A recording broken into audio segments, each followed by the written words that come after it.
ఎప్పటికప్పుడు తాజా వార్తలను అందిస్తున్న జీకే న్యూస్ కు స్వాగతం.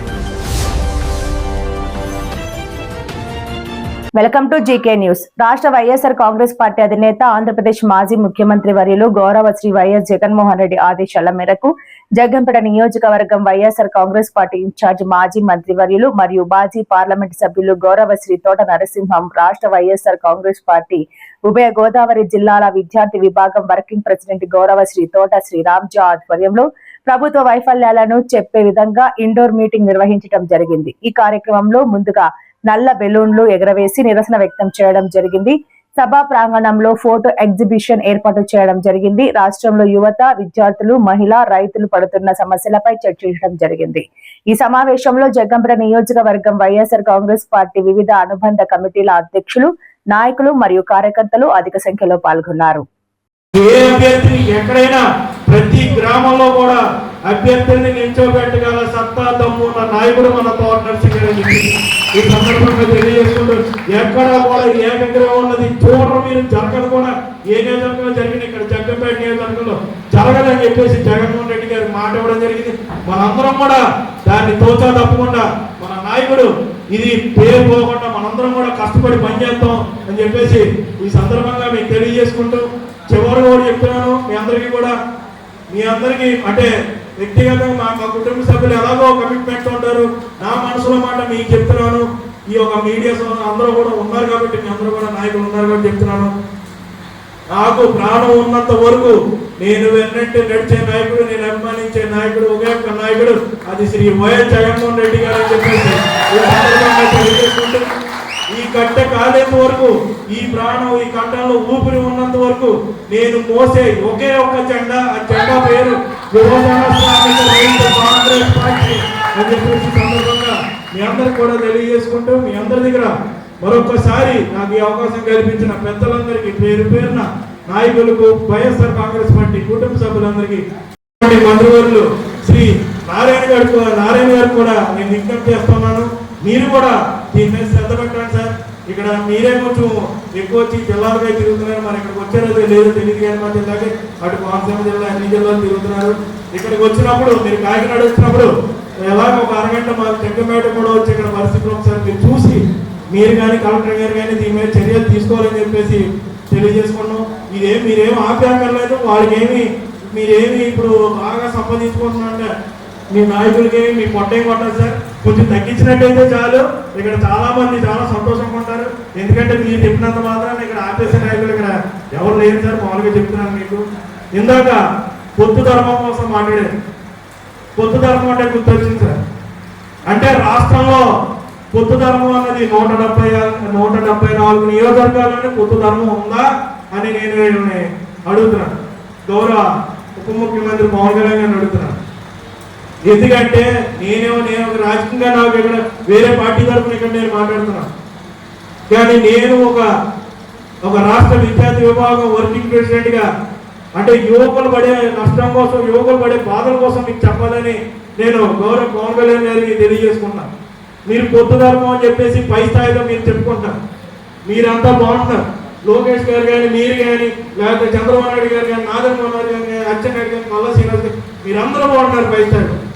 ఇక్కడ జగ్గంపేట నియోజకవర్గంగా వచ్చేసరికి మీరు ఒకసారి కనుక్కోండి సార్, ఎక్కడ అన్నది పొత్తు అసలు ఉందా లేదా, అసలు ఇక్కడ తెలుగుదేశం పార్టీ, జనసేన పార్టీ కలిసి ఉందా లేదా, అసలు బీజేపీ అన్నది ఉందా లేదా మాకు కూడా తెలియదు. అదే కాబట్టి మీరు కూడా కనుక్కోండి. నాకు ఈ అవసరం లేదు. అదంతా మీ పార్టీ, మీ గొడవ, మీ వాళ్ళు. నేను ఎందుకు అడుగుతున్నానంటే నాకు ఇక్కడ చాలా మంది యువకులు ప్రజారాజ్యం పార్టీ పెట్టినప్పటి నుంచి నాకు ఇక్కడ జగ్గంపేట నియోజకవర్గంలో తెలిసిన చాలా మంది యువకులు ఉన్నారు.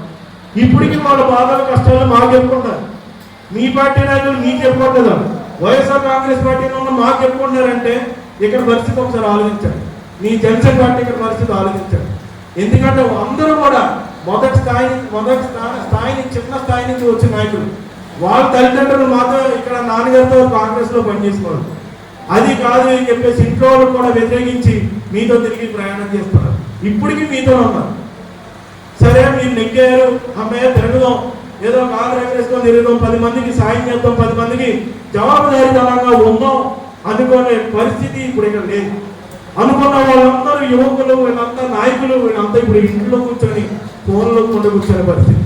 కాబట్టి ఖచ్చితంగా వాళ్ళందరికీ మీరు తోడుకున్నారని చెప్పేసి ఏదో ఈ మాటి మీరు ఏదో అలాగొన్న పర్లేదు కానీ ఆ యువకులు పాపం అందరూ కూడా ఆస్తులు పాడు చేసుకొని వాళ్ళు ఎంతో నష్టంతో ఈ రోజు ఉన్న పరిస్థితి వాళ్ళు కూడా ఒకసారి మీరు గుర్తించాలని చెప్పేసి వాళ్ళందరూ ఉద్యోగాలు మానేసుకొని ఏదో ఇక్కడ మీరు వస్తే ఏదో వదిలేద్దాం అని చెప్పేసి ఉన్న నాయకులు ఉన్న యువకులు వాళ్ళందరూ కూడా మీకు తోడుగా ఉన్నారని మీరు ఆ భరోసా ఇవ్వండి. ఇక్కడ నాయకులు అలాగే ఎవరు మీరైనా గుర్తించండి అని చెప్పేసి గౌరవ పవన్ కళ్యాణ్ గారికి తెలియజేసుకుంటూ మీకు చేశారు. ప్రజలందరూ కూడా అవి గమనించారు. ప్రజలందరూ కూడా అవి అన్ని చూస్తూనే ఉన్నారు. కాబట్టి ఖచ్చితంగా ప్రజలే ఎవరైతే వాళ్ళని ఈ యొక్క బాధ్యతలో ఎవరైతే ప్రజలే వాళ్ళని కూర్చోబెట్టారో అదే ప్రజలు వాళ్ళకి బుద్ధి చెప్పే రోజు ముందే ఉందని చెప్పేసి ఈ సందర్భంగా ఈ కూటమి ప్రభుత్వానికి హెచ్చరిక జారీ చేస్తూ ఖచ్చితంగా మీ అందరూ కూడా చూస్తున్నారు. ఈ యొక్క మేనిఫెస్టో అన్నదే కాదు, ఈ యొక్క ఏదో ఈ బాండ్ రూపంలోనే వాళ్ళు చెప్పిన వాగ్దానాలే కాదు, ఎక్కడ చూసినా దాడులు, ఎక్కడ చూసినా తప్పుడుగా ఒక అక్రమంగా కేసులు పెట్టడం, సోషల్ మీడియా నుంచి లేకపోతే నాయకుల మీద ప్రతి ఒక్కరి మీద ఇంట్లో ఉన్న మహిళల మీద కూడా వీళ్ళు దాడి చేసే పరిస్థితి మనందరం కూడా చూస్తున్నాం. ప్రజలంతా కూడా ఖచ్చితంగా దీన్ని గమనిస్తూ ఉన్నారు. ఈ అన్ని కూడా మేమైతే చూస్తూ ఊరుకోం. మీ అందరూ కూడా ఎంత కేసులు పెట్టి ఎంతైతే మా వైఎస్ఆర్సీపీ కుటుంబ సభ్యులు ఎంతైతే మీరు తొక్కుదాం అనుకుంటారో అంతే రెట్టింపుతో మేము పైకి లెగుస్తాం. రేపన్న రోజు మా ప్రభుత్వం ఏర్పడ్డాక ప్రతి ఒక్కరిని గుర్తుపెట్టుకుంటాం. మేము ఖచ్చితంగా జగన్మోహన్ రెడ్డి గారు జగన్ 2.0 అన్నారంటే అదేదో వాళ్ళ కోసం పెట్టింది కాదు. జగన్మోహన్ రెడ్డి 2.0 అంటే ముఖ్యంగా కార్యకర్తల కోసం, వైఎస్ఆర్సీపీ కుటుంబ సభ్యుల కోసం అని చెప్పేసి ఈ సందర్భంగా తెలియజేసుకుంటాం.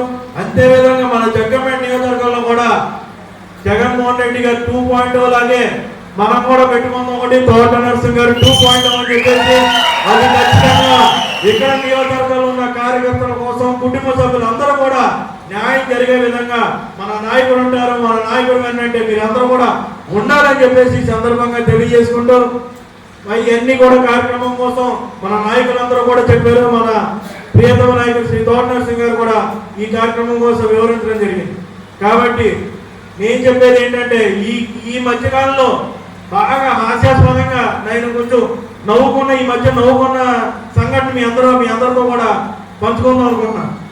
గత 3 రోజుల క్రితం మన గౌరవ శాసనసభ్యులు అలాగే ఆయన తనయుడు శ్రీ జ్యోతుల నవీన్ గారు కానీ వీళ్ళు ఒక ర్యాలీ చేసుకుంటూ ఒక కార్యక్రమం చేశారు. ఏంటా కార్యక్రమం అంటే పర్యావరణ పరిరక్షణ దినోత్సవం అంట. అంటే ఎలా ఉందంటే ఏదో దెయ్యాలే వేదాలు వర్ణించినట్టు, వీళ్ళేదో ఇక్కడ పర్యావరణాన్ని పరిరక్షిస్తున్నట్టు, వీళ్ళు కాకపోతే ఇంకెవరు చేయనట్టు వీళ్ళు చేస్తున్నారు. వీళ్ళ కార్యాలయం నుంచి మొదలుపెట్టుకొని ఇదే రోడ్లో ఇక్కడ వరకు చేసినట్టున్నారు. అయ్యా మీరు చేయాల్సింది ఆ రోడ్లో కాదు, మీరు అక్రమంగా తరలిస్తామన్నారు చూసారా, ఆ రోడ్లో చేస్తుంటే ప్రజలు పడే బాధలు కానీ ప్రజలు పడే కష్టాలు కానీ మీరు కనిపించేదా దుమ్ము దూళ్ళు కానీ ఉంటే మీరు చేస్తుంటే మాకు చాలా నిజంగా ప్రజలు నవ్వుకుంటున్నారని చెప్పేసి అలాంటి కార్యక్రమాలు ఈసారి కొన్ని నియోజకవర్గాన్ని కొంచెం తొలగించాలని చెప్పేసి గౌరవ ముఖ్యమంత్రి గారిని కోరుకుంటున్నాను. ఎందుకంటే ఈ నియోజకవర్గంలో చాలా బలంగా ఇసుక మట్టి విడిగా తరలిస్తా ఉన్నారు. ఏడు వదిలినట్టయితే మా సాధారణంగా జీవులు కానీ మనుషులు కానీ పీలు కానీ ఊపిరి కూడా దోచుకొని అమ్ముకునే రకాలు ఇవన్నీ. కాబట్టి దయచేసి అంటే మేము ఎలాగెంత గొంతులు పోవాలంటే వాళ్ళకి ఎన్ని చెప్పినా మారరు. ప్రతి మండలంలో జరిగే కార్యక్రమం మా నియోజకవర్గంలో. కాబట్టి నేను ఒక చిన్న విజ్ఞప్తి ఒక వ్యక్తికి ఒక ఇద్దరు వ్యక్తులకి చేద్దాం నాయకుడికి. అయ్యా ఉప ముఖ్యమంత్రి వర్యులు శ్రీ కొనిదెల పవన్ కళ్యాణ్ గారు, ఇది జగ్గంపేట నియోజకవర్గం, మాది వైఎస్ఆర్ కాంగ్రెస్ పార్టీ. ఇక్కడ పరిస్థితి అసలు బాగాలేదు సార్. మీరు మామూలుగా అంటే తెలంగాణ రాజకీయాలు, హైదరాబాద్ రాజకీయాలు తర్వాత చూసుకున్నాం. మీకు తెలుసో లేదో మీ పిఠాపురం రాజకీయానికి ఆనుకుని ఉన్న పిఠాపురం నియోజకవర్గానికి ఆనుకుని ఉన్న నియోజకవర్గాల్లో మా జగ్గంపేట నియోజకవర్గం ఒకటి సార్. మీరు ఒక 2 అడుగులు కొంచెం వేసి మేము రమ్మంటే మేము వస్తాం, మేము తీసుకెళ్తాం. ఒకసారి ఎక్కడైతే ఇది జరుగుతుందో మీరు కూడా ఒకసారి వచ్చి చూసినట్టయితే బాగుంటుంది. దాని మీద మీ అధికారులు ఎవరికో చెప్పి కొంచెం తక్షణమే దాని మీద చర్యలు తీసుకోవాలని చెప్పేసి మిమ్మల్ని కోరుకుంటూ, అంటే బహుశా ఇది జరుగుతుందో లేదో మీకు చెప్పినా కూడా మరి నాకు అనుమానమే. ఎందుకంటే ఇది ఇక్కడ జనసేన శాసనసభ్యుడు ఎవరైనా ఉండుంటే మీరు ఏమైనా చేద్దరేమో, కానీ ఇక్కడ తెలుగుదేశం పార్టీ సార్, తెలుగుదేశం శాసనసభ్యుడు అంటే బహుశా మరి మీరు ఏమైనా కొత్త ధర్మం అని చెప్పేసి మీరు ఏమైనా ఒకటికి రెండు సార్లు ఆలోచించామో మనకి ఎందుకులే అని చెప్పి మీరు ఇక్కడ ఏమైనా చేయలేని పరిస్థితి ఏమైనా ఉండొచ్చు మీకు కూడా ఏమైనా రాజకీయ విషయంలో. కాబట్టి మీకు ఒక విజ్ఞప్తిగా మీకు తెలియజేసుకున్నాం సార్. ఒకవేళ మీరు కానీ ఒకవేళ చేస్తే మరీ మంచిది, అందరూ బాగుంటారు. ఒకవేళ చేయని పట్ల ఏమంటారు సార్, మీకు కూడా తెలుసు, సమాజం పాడవుతుంది, ప్రజలు నష్టపోతారు, ప్రాంతం నష్టపోతుంది. దాని పట్ల మీరు ఒకసారి శ్రద్ధ పెట్టి, ఎందుకంటే దానికి ఆ శాఖ కూడా మీ దాంట్లోనే ఉంది, ఆ పర్యావరణ శాఖ మీకు కూడా ఉంది. ప్రతిదీ కూడా ఇక్కడ దోచుకునే పరిస్థితి మాకు అంటే ఏది కూడా మిగిలిన పరిస్థితి. మీరు కానీ త్వరగా ఇక్కడికి వచ్చి ఇది కానీ చూడకపోయిన పరిస్థితి. చివరిగా ఇంకోటి కూడా చెప్పాలంటే మన ఇక్కడ ఈ ఉమ్మడి తూర్పుగోదావరి జిల్లా మన నియోజకవర్గం అది వచ్చేస్తుంది, ఇది వచ్చేస్తుంది, రేపు వచ్చేస్తుంది అంట. ఇప్పుడు చెప్తున్నాను నేను, గడిచిన 3 ఏళ్ళ నుంచి మూడు సంక్రాంతులు అయ్యాయి, 3 ఉగాదులు అయ్యాయి, 3 రంజాన్లు అయ్యాయి, 3 క్రిస్మస్లు అయ్యాయి. అంటే ఇంకెందుకు చెప్తున్నానంటే అదిగో వచ్చేస్తుంది, ఇదిగో వచ్చేస్తుంది, రేపు వచ్చేస్తుంది, ఎల్లుండి వచ్చేస్తుంది అన్నారు. ఏదో పొడపక్కలోడు ఇంటింటికి వచ్చి చెప్పుకున్నాడు. ఖచ్చితంగా చెప్తున్నాను, నేను అలాంటి అధైర్యపడవసరం లేదు, ఎలాంటి మాటలు నమ్మకం లేదు. మన ఇద్దరు నమ్మదు, మనకి ఇద్దరు నాయకులు, ఒక జగన్మోహన్ రెడ్డి గారు, ఒక తోటలేసి ఎందుకంటే నేనేదో చెప్పడం కాదు, నేనిద్దరం ఎప్పుడు ధైర్యంగా ఉంటాం. ఎందుకంటే మేము జగన్మోహన్ రెడ్డి గారు మేము ముగ్గురు కూర్చొని మాట్లాడుకున్న క్షణాలు మాకు తెలుసు, ఆయన మాటలు మాకు తెలుసు.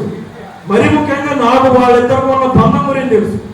అంటే బహుశా ఈయన ఆరోగ్యం పట్ల మాకు కూడా, మా కుటుంబ సభ్యులు కూడా అంత శ్రద్ధ ఉండదేమో, జగన్మోహన్ రెడ్డి గారికి అంత ఉండదు. ఎంతసేపు ఈయన ఆరోగ్యం బాగుండాలి, ఈయనతో కలిసి పనిచేయాలి. ఇంకా అదే పని ఆయనకి అదే అడగడం, ఈయన బాగుండాలి, ఈయన ఎలా ఉన్నారు, అన్న ఆరోగ్యం ఎలా ఉంది, మీరు బాగుంటే చాలు అంతే. ఇంకో విషయం కానీ ఇంకేమీ లేదు. ఇప్పుడు చెప్తున్నాను, ఈ జగ్గంపేట నియోజకవర్గానికి మనకి ఇన్ఛార్జిగా తోట నర్సింగ్ గారు కొనసాగుతారు. అందరూ ఎటువంటి అదే పడక్కర్లేదు.